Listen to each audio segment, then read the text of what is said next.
And starting off the broadcast, according to the latest crop progress report, 96% of soybeans in Nebraska have been planted.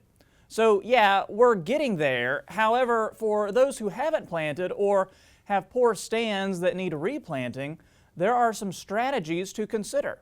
Nebraska Extension's Nygren says you might need to change your soybean maturity group. You know, if we stick with our full maturities or sometimes even hear people say go later maturity, we really run into the risk of getting frost damage. So by shortening up just a little bit, we make sure that we're going to mature the crop.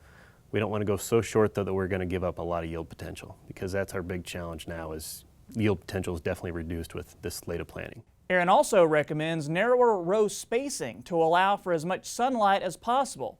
And when it comes to seeding rate, stick with what works for you. A lot of times you'll hear people say, increase your seeding rate with late planting, which sometimes people say it might help. It's just a matter of, especially if we're switching to a drill, we should increase, because drills usually have a poor seed spacing, so that would help make up for that. But if we're using a planter, we may be fine sticking with our normal seeding rate. It's just whatever's kind of comfortable for that farmer.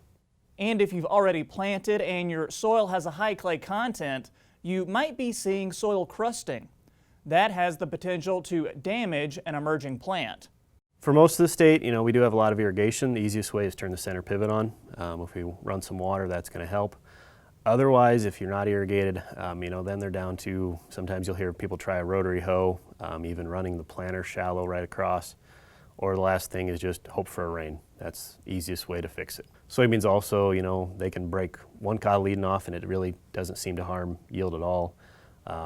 They break both of them off and they're going to be slow to develop, but even then sometimes they still will continue to develop and actually put out a plant. So they're very tough little creatures. We've posted more information for late planting and soybean crusting on the Market Journal website. That's marketjournal.unl.edu.